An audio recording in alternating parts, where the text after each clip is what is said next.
And there's a lot of conversation about how, yes, AI chatbots are good in a vacuum.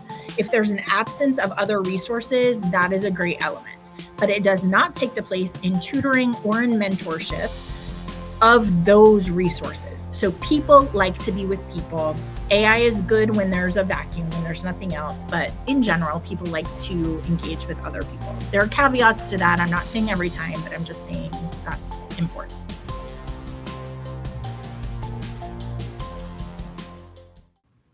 Hello, everybody. Welcome to another episode of Cap and Gown. We are starting season 7, which is incredible.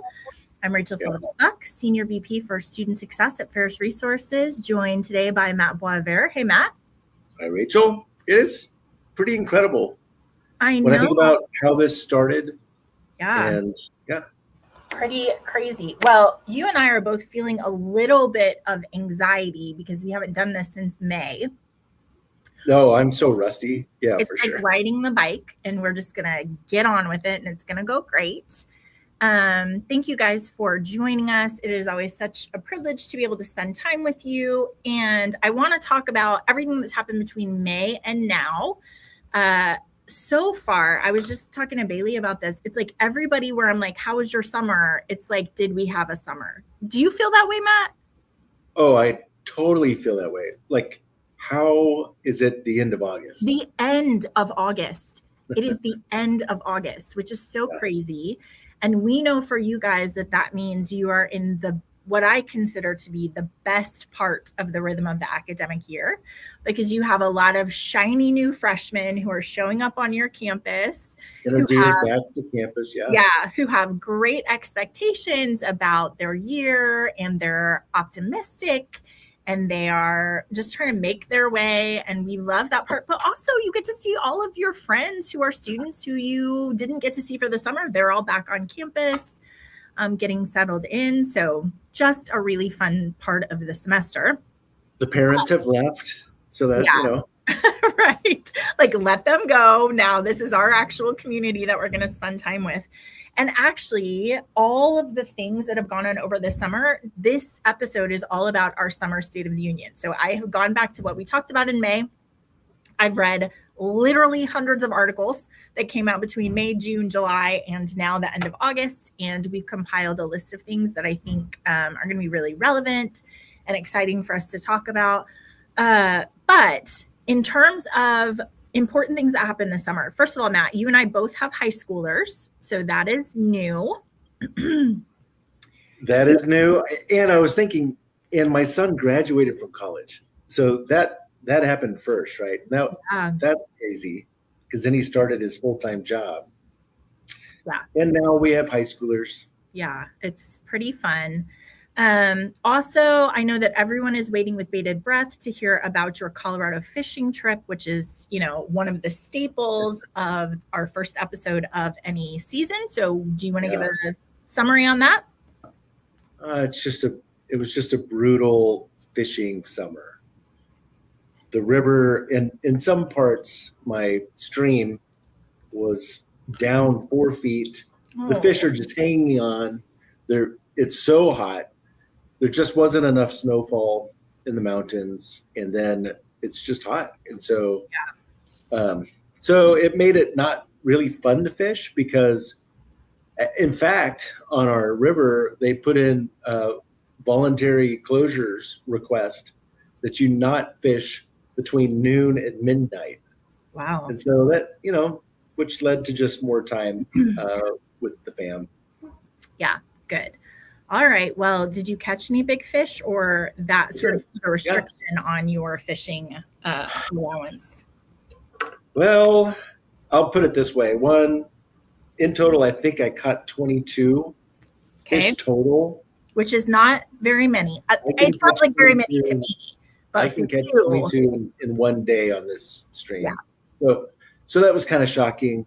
But I did manage to catch 2 16-inchers, and that's all right. No trophy. Not going to win a trophy, but it's okay. At least you got to go. And to be fair, it was cooler there than it was in Texas. So at least you got out of that. That's nice. Yeah, for sure. Um, all right. Well, I have a couple of notes before we jump into our special State of the Union episode. The first one is, Matt, we do kind of a weird thing. It makes sense in my brain, but everyone else might be like, what are you guys doing? We do a weird thing where we pick a book for the year. So in January, we unveil the book. We do it for an entire year. We are right now in the middle of David Brooks' How to Know a Person, which I love. We have 3 or 4 more episodes marching through this. Really great book. Encourage you to read it. Also, remember in January, we're going to start a new book. So if you have a book that you love, that you want us to cover, that you think our listeners would appreciate, drop it in the comments. Love to hear about the books that you love. In fact, that's one of my favorite things, to get book recommendations. I have a stack of books that we've got to read. But the other thing that we do is, starting in August, to follow the rhythm of the academic year, we unveil our theme. So if you remember, last year our theme was presence, not like gifts, but like being present. Right. And, we picked it last year because we were sort of in the face of a lot of AI stuff going on, which I want to talk more about. But we were like, remember, the most important thing is for you to be present with your students, to see them, to make sure that they understand they matter and that they're connected. And so I think we had a great year of that, practicing presence with the people that you're with. So I really love that one. Usually we do a review, but you know what? After 7 seasons, I can't remember them all. So I know we had Kintsugi in there at some point. Can you think of any of the other ones we've done? Well, we've done Curiosity. Yeah, that's a good It one. is my favorite. Curiosity was great. I think we did Joy. Didn't we do Joy one time? We did do Joy. Yeah. So, well, put me on the spot. I know. I'm sorry. I'm sure that Z or Bailey can send us a list, and if we get it, we can remind you. But this year, for this academic year, our new theme is going to be anchored. And Matt, I think we're going to have find time to actually dig into why you and I picked that and the relevance of it. And I think there's a lot to be said about it. But what I would just say in brief now is that as the water is moving all around us, as there are waves and there are tides and there's perhaps tsunamis in some cases, the truth is that you have to be anchored to what is true and what is real. And so we think about things like your mission and your values and your dedication to your student success and what you believe that means about how it's going to change their future. It's so important to have that connection to what is real and true so that you can survive all of the things we're going to talk about today in State of the Union and all of this sort of turmoil that comes just from living in the world. So I think it's going to be a really helpful theme for us to just continually have that touch point of coming back and saying, what is anchoring you to reality? What is keeping you safe? What is making you feel secure? And what is giving you clear direction about which way you're facing and which way you want to go, despite all of this upheaval and things moving around you as waves. Well, right now, I wish Dr. Sherry Woosley was with us, because I think she's going to love it too. And what I'm thinking about, Rachel, is exactly the way you described it. You do have the personal perspective of being anchored and what is anchoring me, what do I find, what is true. But that also is what is true about our institution. And all of these things that we're going to talk about today, all of the news that we're going to cover, events or challenges that have faced higher education over the summer, over this past year, but also looking forward and being able to think about it in terms of what is anchoring us in this situation. Yeah, for sure. But then outside of our institution, just thinking about as a country, as a I don't know, there's so many other factors that what really is this anchoring thing when we're facing big issues, whether that's war or political or things like an enrollment cliff, right? And so, yeah, for sure. And I think it's worth thinking about in terms of how you must be anchored in order to anchor your students. Because this is the other thing we're doing. We do this as parents, but we do it as higher education professionals as well, to say, like, if you can keep the right things under you, you will have a way to be able to navigate through whatever happens, right? Negative or positive. So I think it'll be a really fun theme for us to explore over the next 2 semesters. And I'm looking forward to it. So if you have an opinion about Anchored, tell us about it. Love to hear from you there. Also, I want to mention really quickly that Callie and I are going to be at the ACA in Asheville. That's the Appalachian College Association. So next month, September, at the end of September. And Matt, I'm so excited because the ACA is always a place for me where I think about not just our theme for the year, but like, what is our presentation going to be anytime that we're at a conference or anytime we're doing a webinar? Like, what do we want to talk about this year in that terms? And I'm just telling you, I'm super excited about this one. This presentation, this session that I'm going to do, which you guys probably will hear about for the next 9 months as I learn more about it and dig into it, is all about student success debt, which, you know, that is a phrase that we've coined. I think it's so powerful. And this presentation is about student success debt, what it costs, who pays the most, and why it's hard to uncover at an institution. And so just thinking about things like, what happens in the handoff between offices, between departments, and that sort of between office space where there's friction, where there's confusion, where you're not getting warm handoffs, like everything a student experiences there, and how that's not experienced by students equally, right? Some students are able to absorb some of that friction and difficulty, and then some of them, you know, we've talked about this before, where there's like bandwidth to be able to absorb something. And depending on what's going on in your life, like if everything's great and you have no problems and you've paid your bills and you come from a happy family and whatever, you might be able to absorb some of those things. But some students are really wrestling with food insecurity and not knowing how to navigate the system. And for those students, success debt looks much different. It is much bigger, it is much harder, and they don't have the expertise to be able to overcome that. So I think it's a great thing for us to dig into. In the same way that, you know, if you think about, well, this person owes $500, well, what does that mean to them compared to this other person? Right. That's exactly the right way to look at it. Yeah, for sure. So I think it's going to be a great presentation, and I wouldn't be surprised if it turns into an episode for us, because I think it's going to be super helpful. So, okay, you guys, typically we do 20 minutes of State of the Union. If you are joining us for the first time, Matt and I usually talk for a little bit. I call it chit chat about things that are going on. And then we do about 20 minutes of State of the Union. I read all the articles so I can tell you about things that are happening that will affect you and your institution and your students. And then we go on to whatever the meat of the episode is. This is a special occasion because we are going to spend the rest of the episode on State of the Union topics.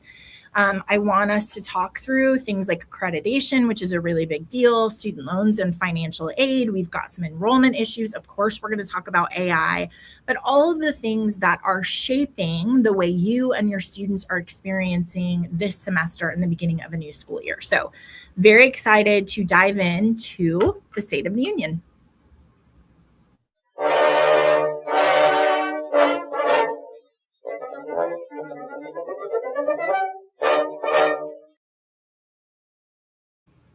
All right, let's start off with a little bit of context and what I consider to be a pretty bright spot in the sort of gray hazed higher education news that we're going to be talking about today. One thing is thinking about what we're learning about student success, how we're thinking about how they're successful moving through their student journey. So persistence and retention are climbing on our campuses, especially for students who historically have had the most difficult time staying enrolled all the way through to graduation. So the National State Clearinghouse Research Center just released its data for spring of 2026. It shows that Black undergraduate enrollment is up 3.4%. And graduate enrollment for that same population is up 6.5%, which both are really outpacing white student growth. Hispanic and multiracial students saw very similar gains. So that's really exciting to think about how we can serve that population of students and give them support. Unsurprisingly, community colleges are really where that growth is happening. So overall, they are up 3.1%. With total post-secondary enrollment at 18.6 million, which is really amazing to think about the special niche that those colleges serve and the way that they think about degree completion and entering into the world of work. Pretty amazing. Also, nationally, 80% of students now rate the quality of their education as good or excellent, which is up from 73% in 2024. So we've got a 7% increase there. I'm pretty surprised at that one. Why? I mean, if you think about, just think about, way to go. Kudos to everyone joining us for delivering on that. But it's interesting because there's this side kind of, students think of it like consumers and they don't really, they're not really invested in education. There's like this whole poo-pooing of it. But what I hear is, and there's this whole other conversation about, college isn't delivering the value and right? And is it worth it? And well, if 80% are satisfied and are saying they rate it as high quality, then that's a good sign. That's a surprising, because you hear all this other banter, right? Yeah, and I think, of course, we have to do more research about this, but I would just say when you have students who have lived through everything they've lived through for the last 6 years, and are coming with some different challenges than we've seen before, it sounds to me like what institutions are doing through success coaching and advising and faculty engagement, all of those things are paying off. That students really are hungry for that kind of engagement and understanding and connection with people in a world that, all of the data says that our students who are coming are lonely. They're lonely. They're not used to being in the kind of community that our institutions provide. So I for sure think it's hopeful. And I also think it should be an encouragement to us that you really can make a difference even in the face of all of these difficulties that our students are bringing that maybe we don't have expertise in, but that slowly we're learning how to support them through to success. So I really love that. More to say? Well, I would just love to see our schools collect that information about their students, right? If the benchmark's 80%, where are we with that? Where do our students rate our education quality? Yeah. And Matt, it's like you've said before, I think sometimes people are resistant to collect that data because they feel anxious about it. They're like, I don't know if I really want to uncover that. But the truth is, if you're doing a good job, you do want that data. You do want to be able to say, when a student comes to see me, here's what they say about their engagement with me. So absolutely. Yeah, I love that. All right. I would also like to refresh everyone's memory on our accreditation. I don't know to say accreditation woes or accreditation changes, or I guess maybe it depends.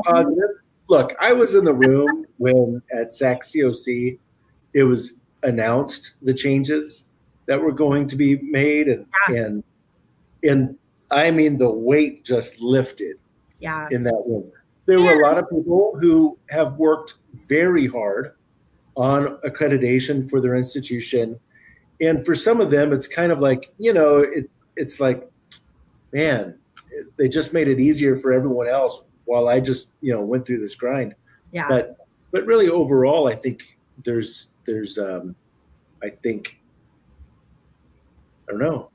think we can be positive about at least where people are leaning or thinking about the changes that are being made. Yeah. So I'm going to review those changes for us, but I do want to say, what I think is happening, to your point, Matt, is that sometimes when you have expectations, like somebody's like, you have to do these things, you have, like, this is what we're going to do, and you're like, this is stupid, but I have to do it because we've got to get accredited, right? And then when the pressure is taken off and someone's like, okay, well, maybe you don't have to do it that way, or maybe we can, just delay it. What happens is a lot of times people are like, wait a second, there's some really valuable things there, right? We want to do it. It's throwing the baby out with the bathwater. And it's like, that's the other piece of it is the questions were like, well, what if we like our QEP? Right. Like, what if we think this is a good plan, right? Yeah, for sure. So just to refresh everyone's memory, back in May, we talked about the Executive Order 14279. It is reforming accreditation to strengthen higher education. It's a 151-page order that had just closed its public comment. The headline themes of that order were they wanted to reduce the regulatory burden on schools. They wanted to ease how institutions can switch accreditors. So they didn't want you to be so locked in that you didn't have options about who you chose to get your accreditation from. They wanted to make sure that accreditors had integrity and that there was competition in the market. They wanted to work from a presumption that transfer credits will count as core credits, not just electives, which I love. I think is so important. We'll talk about transfer students in a minute. And then also a really hard push towards program level student outcome tracking. So they're like, these are all really important things that we need to make sure that we're building into how we understand universities to work, how we understand the value, how we talk to students about why and what they're going to experience at school. So now that process has sort of created something concrete. On the 20th, so just last week, the Department of Education published the actual notice of proposed rulemaking. And that is accreditors will have to evaluate program level retention, which is super important. They have to look at completion, licensing outcomes, cost versus earning return. There's actually a lot of new language in that that's going to protect academic freedom and viewpoint diversity. And then written faculty performance evaluations become a requirement, which get ready, you guys, because that is going to cause some wrestle on your campuses. And then also transfer credit documentation. So we're in the middle of our comment period. It runs 30 days. The target for the final rule is November 1st. And then implementation for whatever those changes are is going to come about in July. So we have a year to kind of understand them, make sense of them. And then in July, those things are going to happen. So I think there are a lot of really good things in there. And I think it will be interesting to see, sometimes the difficulty with these kind of rules is that we like the spirit, but the execution can be very difficult for especially smaller institutions. So it will be interesting. Another cliche, the devil is in the details. Right?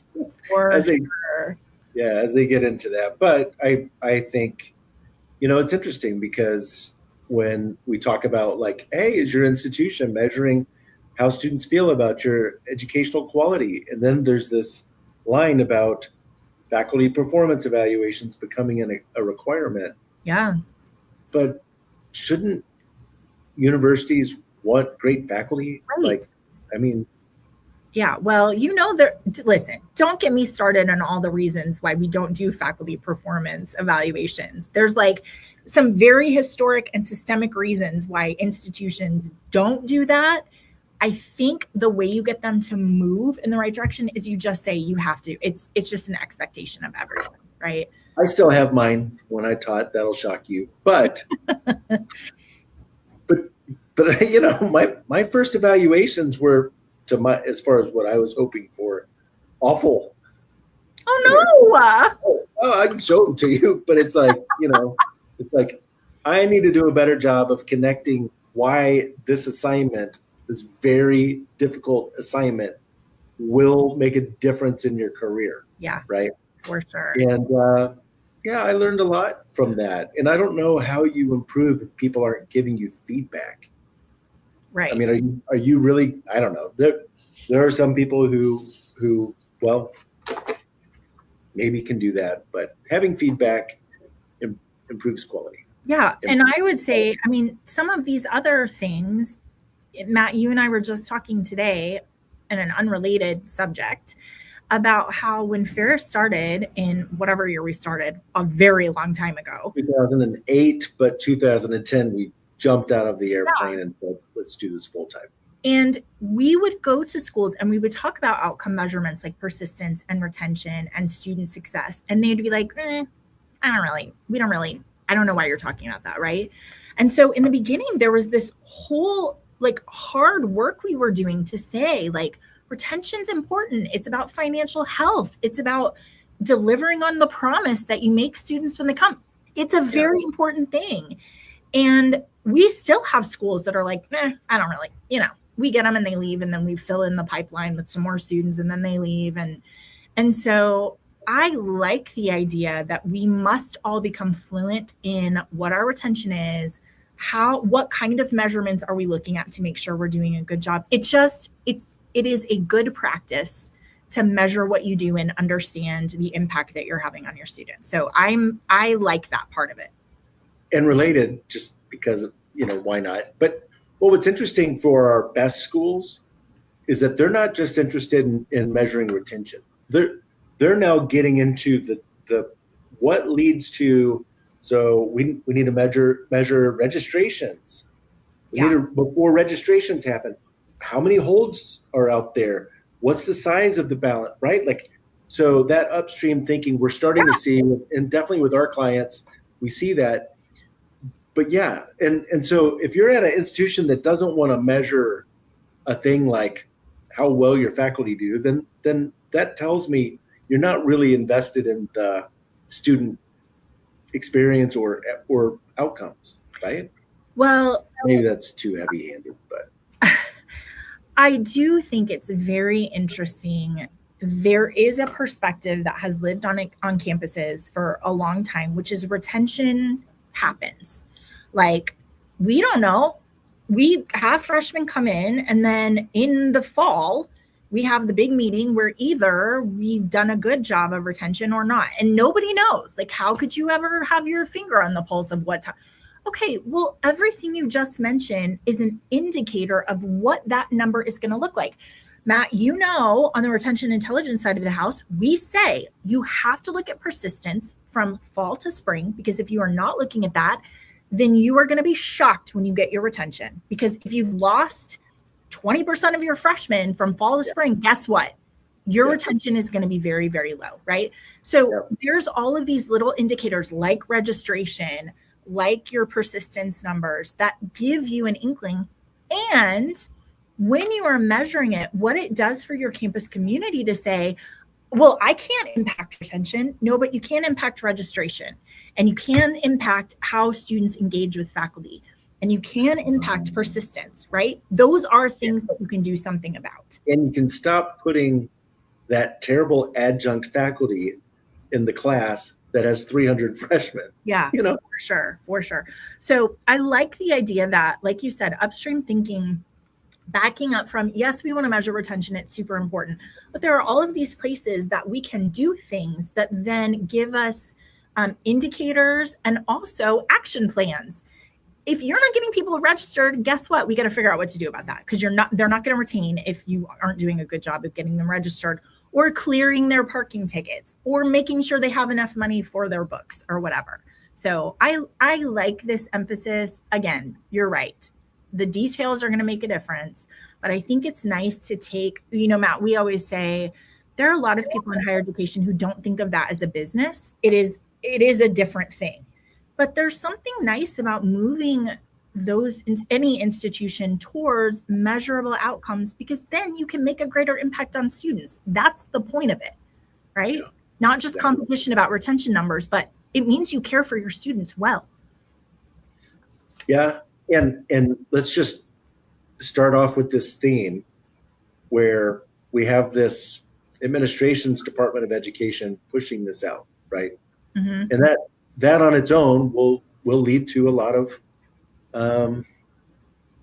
what's the right word? Just a posture of, people being unhappy with it. However, being anchored at the why we're doing this is right. Like I think being anchored on, we want to be excellent and deliver, and that is going to lead to a better student experience. It's going to lead to enrollment growth, because we're going to be, no matter what they're saying, no matter what resistance I feel to what they're saying, I need to stay anchored on what is important. Yeah, Matt, don't you think, I mean, can you imagine having a retention committee meeting this week, right? When your students are coming back, and writing on the whiteboard the name of every student, every freshman who did not come back for their sophomore year. Write it down in your retention committee and look at however many students that is, and say, we know these students, we know what's happening with them. And the reason we're having a retention committee meeting is to make sure that this doesn't happen to our freshmen that we're welcoming now. It anchors you to what's important, and it changes it from hubbub about like, right, to like, what are we going to do? Literally sat on a retention committee where they talked about light bulbs. About what? Light bulbs. Oh. Like, well, I think one thing we could do is make sure that we're replacing the light bulbs, and which, okay, everything speaks in that. You should do that. But why aren't we just doing that? Right. Why do we have to committee about that? I'm just saying, like, there are serious retention committees, which is what you've just described, setting that up, and then there are others that are more there for, I don't know. I've been on those committees, so. Okay, we'll just leave that there. The next thing that I have on our roundup is all about student loans and financial aid. Remember, this is a story that we started in May. I'm so happy to be able to talk about the FAFSA in positive terms this season. So first of all, I've got three things. I mean, I think this is, for 6 months, we've been able to be positive. Yeah, for sure. Yeah. I have three things that I want to weave together. The first one, remember, we talked about last May, the Education Department finalizing regulations that tighten the definition of professional student. They are doing that in order to make some caps and determinations about how much money you should be able to borrow. They added into professional students theology and clinical psychology, which I find very interesting, but I'm just going to leave it there. And so that is the very first piece to remember, that we do have this definition of professional students and the cap on how much money you can take out for undergraduate and then also for your master's degree. So just reminding everybody that that is happening. It's now in effect.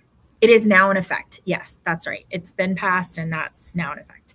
The other thing that I think is important to say in this idea of financial aid and student loans is loan servicing has moved to the Treasury Department. So you guys remember I told you they're taking a bunch of stuff that was under the Department of Education and they're parsing it out to other departments that already handle something similar.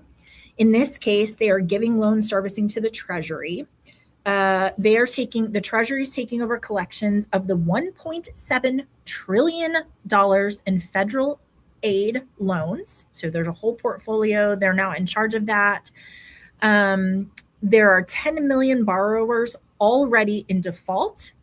And so the Treasury, which they say they're really good at collecting debts, they're going to start doing this. The concern is that educational debt is different than a lot of other kinds of debts. And actually, the Department of Education did things like account rehabilitation that was a pathway to like restore if you were in default or you hadn't paid, like here's how we're going to fix that for you so it doesn't affect you in some really negative ways.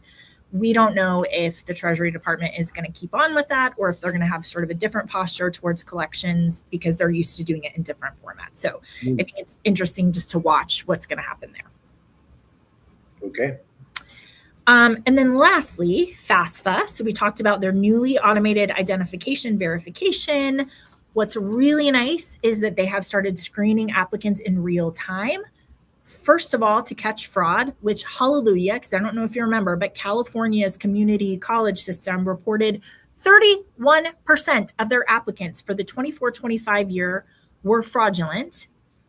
That cost through across federal, state, and local aid, it cost $13 million because of those fraudulent applications. So obviously it's a huge system. Like there's a lot to be said about that. But just the idea that we've got to cut down on that. Let's save money by making sure we're doing a good job. On the reverse side, they also are doing a great job of pairing that with some really good things for our students and their parents who are trying to understand how much money they can take out and how much money, they have access to. So students with a valid social security number can create an FSA ID and finish the FAFSA on the same day instead of having to wait several days. That's amazing, right? Like it seems like that should have been the case from the beginning, but now it is true. So I love that. Parents can be invited into the form with just an email instead of all of this other stuff that you used to have to give, social security, family name, birthday, blah, blah, blah. And the last one, Matt, is that small family businesses, family farms, and family fishing operations are excluded from net worth asset reporting, which is really interesting as well, right? They're like, we're not going to take that into consideration. Nice break for students whose parents own smaller businesses that they don't have access to that money, right? It's not like that should count. Right. Yeah. Right. So I really love that. I think there are some changes there that are going to make it easier for first generation and rural students to complete that like more seamlessly. But I like the idea of like, how do we make this easier for our families just to understand what they can get, right? Yeah, that seems reasonable. Yeah. That's one of those things where you're like, in retrospect, how is it possible that in 2026 you have to wait a couple of days, right? Like, they're using AI now. AI is like, here, yes or no, right? Surely. All right. Next on my list, enrollment management.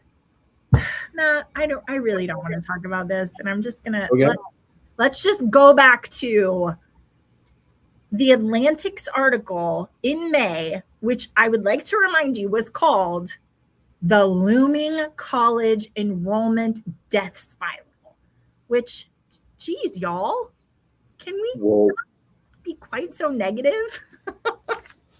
But it's going to get you to click on it. Yeah, of course.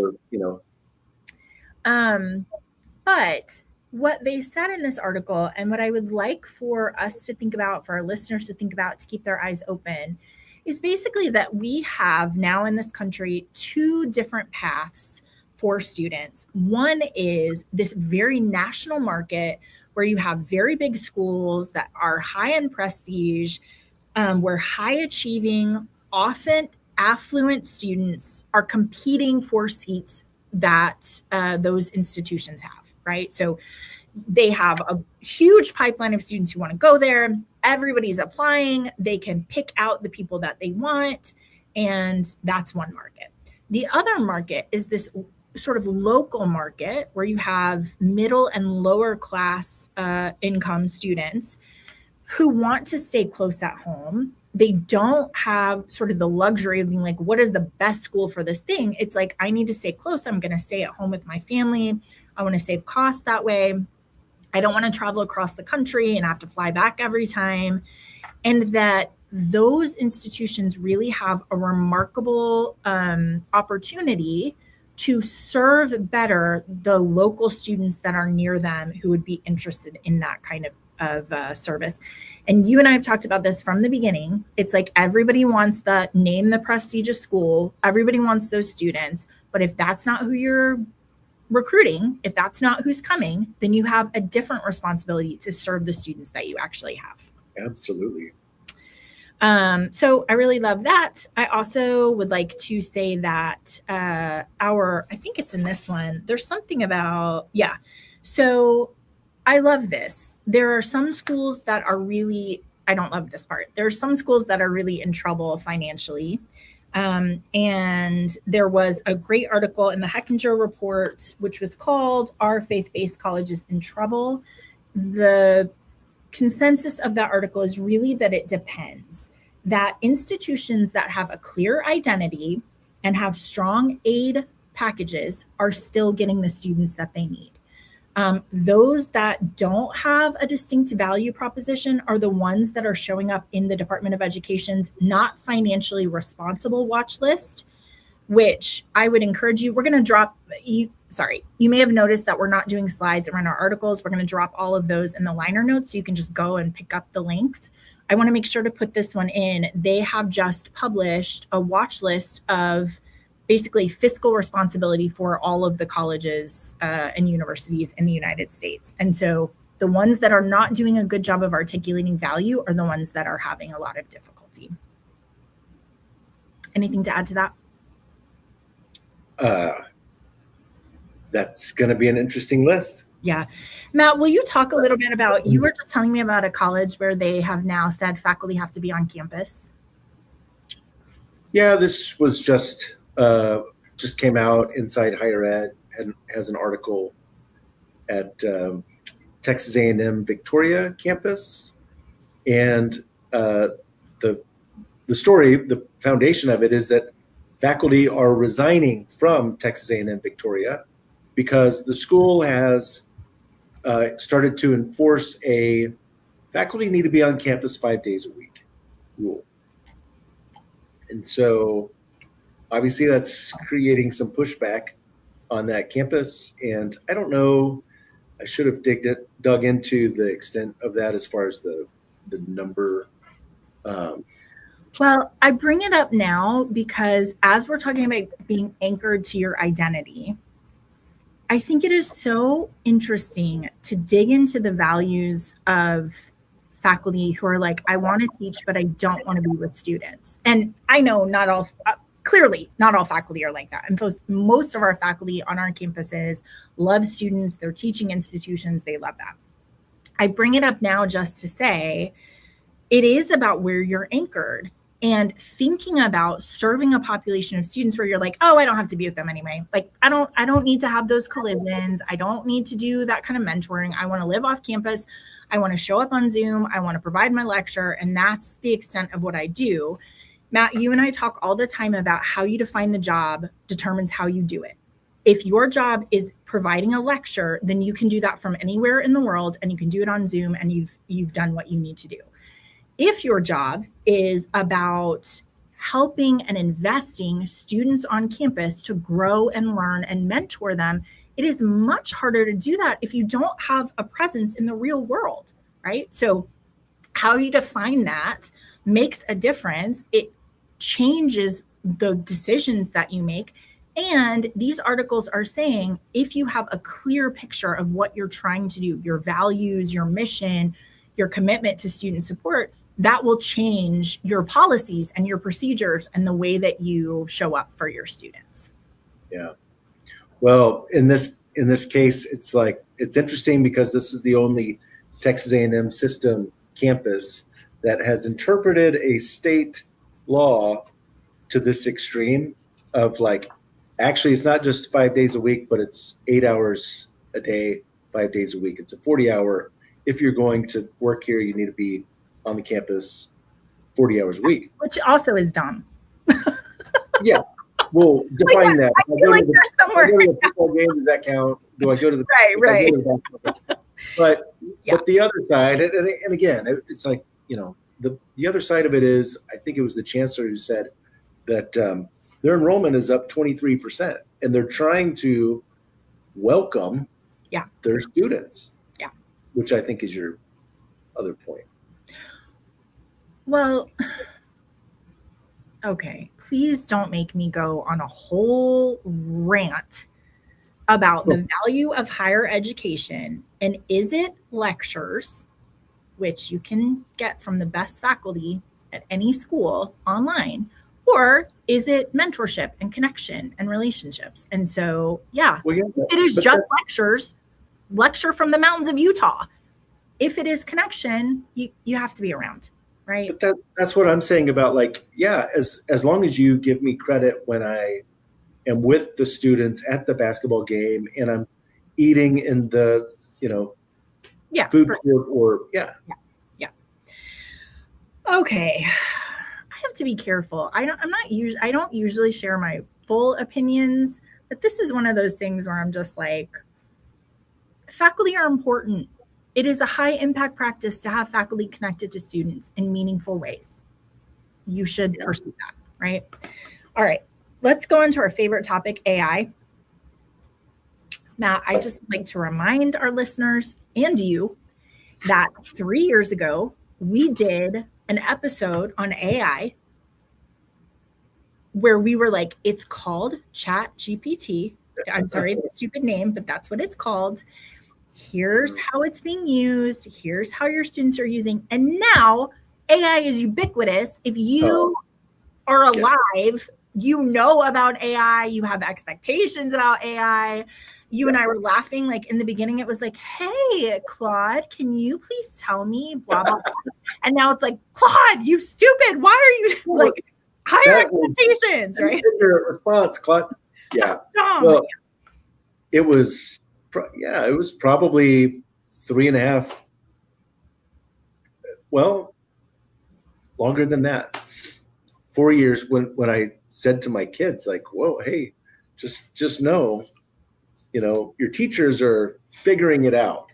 And no, Matt, that's not true. What you said to your daughter was, did you use AI to help you write that? To which she went, right? Because it's like, how do you know about that? How, like, it's like slang that you like threw it at the table and she's like, oh my gosh, my dad knows about AI, right? That's how literally last night I said to my new high schooler, I said, hey, you know that Claude is now putting watermarks in everything. Yeah. And she's like, yeah, I actually loved her response because she's like, yeah, Dad, I've signed like 5 different honesty statements and, all of my teachers have made it clear and they're looking for it. And yeah, why would I ever? Yeah. And I was like, thank you, because this is an important time for you to learn the foundations. And she's like, she's for sure. I mean, if you love learning, that's how you would respond. Okay, a couple of things about that. Gen Z sentiment towards AI was souring last May when we talked about it. With 31% of students reporting. I'm sorry, souring, booing commencement addresses. Yeah. Do you remember this? Of course. 31% of students reported AI makes them feel angry. Yeah. So you have all these commencement speakers who are like, hey, the future, and everyone's like, shut up. I don't have a job. Right. We don't want to talk about it. Only 22% of Gen Z feeling excited, which is down from 36% the year before. So like they've gotten into it and they're like, it's not all that it's cracked up to. Also remember that we talked about Washington Post reported that computer science majors fell 8.1% in fall of 2025, which is the single largest major decline since 2020. Students started shifting towards data analytics and data science, and engineering saw a 7.3% bump overall. So they basically were like, never mind about this, we're going to move over here. So I think that is smart. And then also lots of talk, which in a couple of weeks, we're going to have a guest on to talk about AI with us. And there's a lot of conversation about how, yes, AI chatbots are good in a vacuum. If there's an absence of other resources, that is a great element. But it does not take the place in tutoring or in mentorship of those resources. So people like to be with people. AI is good when there's a vacuum, when there's nothing else. But in general, people like to engage with other people. There are caveats to that. I'm not saying every time, but I'm just saying that's important. I just had I don't know. This is my, I'd like to stir things up, but if you're in a meeting, it would just be interesting if you're in a meeting with a let's just say president's cabinet, and they're leaning toward replacing people with AI. A lot of, and we've heard even some competitors talk about this. And I think the first question, which would be really interesting, is, well, why can't we just replace your job with it? And that would be pretty fun. That would be a fun conversation. I mean, hopefully you'd be like, no, because here's things I do that AI can't do. Right. But also, Matt, I don't know that I told you this. I was just at a conference where someone was talking about a student who had Claude or some AI on their phone.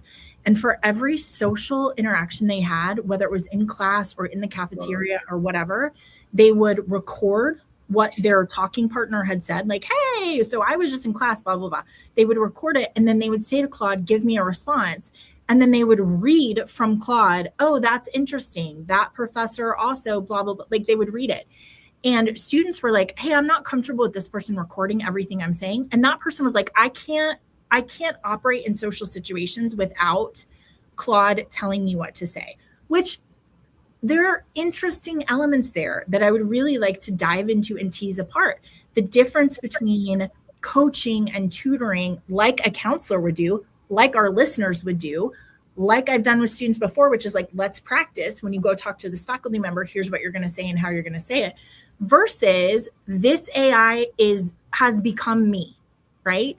And it's like, it's going to listen to you and it's going to tell me what I should say next. Really interesting use case to kind of dig into ethics, the philosophy of AI, how it's teaching or restraining people from growing personally.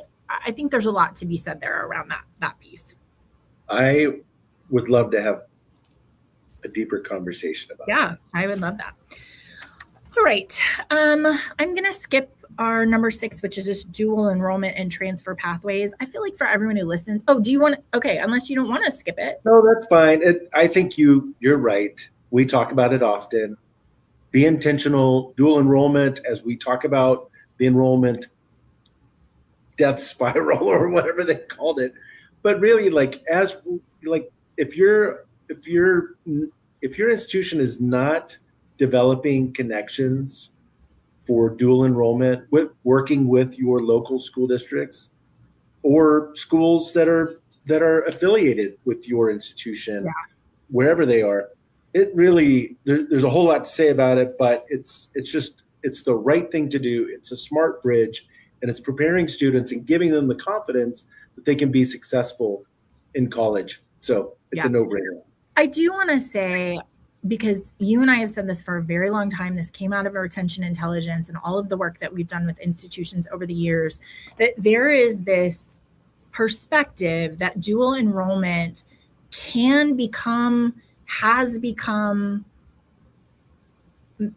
that's all I'm going to say about that, a program of privilege where students who have understanding about how college works because they have parents who have done that, have money to enroll in dual enrollment, that idea of dual enrollment then becomes a place where only privileged people live because other students don't know that they should be pursuing it. And Matt, the experience of students who are coming to campus with 0 credit hours, no transfer credit, no AP, and what that says about their experience at being in college, their experience in knowing how to prepare for college, the resources that they have, the school districts that they go to. There's a lot of surrogates in that fluency in transfer credits and AP credits that we have to be super intentional about teaching our high school students how to utilize that.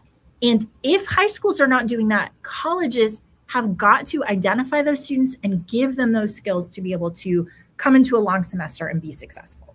It might be the best return on investment that you could make as an admissions team to go into the schools and say, hey, we're going to pay for this for every student who wants to take this class dual credit, or the AP classes, or whatever the fees are. I mean, some of these are, but I think that in our local school district, I think they went from free to fee, and we need to go to those. Our institutions ought to be going to those school districts and saying, like, that's crazy. I'll pay for it. It is a way for students to level up to college work, everything else held constant, so that when they get to college, they are used to college work when everything else is changing, right? So in this place where they're anchored with their family and their school district and what they're doing, then saying, in this safe place, we're going to teach you how to do college work, so that then when you come, you have, you're acclimating to everything that's changing, not college work. You've already done that, right? All right, we can skip it then. What? We can skip that then. Yeah, I feel like we'll skip it. We'll just skip it. We won't spend any time on that one. Okay, and then I think the last one. Two more. Workload and one. So higher education has a workload problem that came out of the Chronicle in May. Basically, it's just like, listen, people are getting burned out. Half of higher education staff work extra hours beyond their FTE. Over half of student affairs staff cite unhappiness with long hours and weekend work as a top reason to leave the field.